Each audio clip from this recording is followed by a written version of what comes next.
युद्ध में राक्षसों ने अपने भयंकर अस्त्र निकाल के चलाने शुरू किए तो वानर भी डर गए बेचारे और उनमें भी भगदड़ मच गई। पर कोई भी ऐसा नहीं था जो युद्ध छोड़ करके जाए। और उधर हनुमान जी जो थे वो मेघनाद से पश्चिम द्वार पे उस समय युद्ध कर रहे थे। जय श्री राम दोस्तों, आज हम लोग लंका कांड चौपाई 43-44 पे हैं और उस समय मेघनाद का पलड़ा भी भारी था और वो अंदर प्रवेश नहीं कर पा रहे थे और दरवाजा टूट ही नहीं रहा था। फिर उन्होंने उनको बहुत क्रोध आया और उन्होंने पहाड़ की चोटी उठा ली और मेघनाद के ऊपर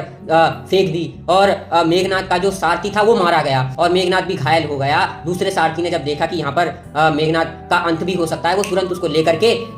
लौट गया। दूसरी ओर अब हनुमान जी के बारे में जब अंगद जी ने जाना कि भाई ऐसी परिस्थिति है कि अब हनुमान जी लंका के महल पे चढ़ाई करने चल दिए हैं, तो वो कहाँ पीछे रहने वाले थे, वो भी पीछे पीछे आ गए। साथ अब इन्होंने महल पे ऐसा हमला बोला है कि अब रावण का जो दरबार था उसके पास पहुंच जाते हैं, उसके कमरे के पास पहुंच जाते हैं और वहां पर जो खिड़कियां हैं, दरवाजे हैं, इतना उत्पात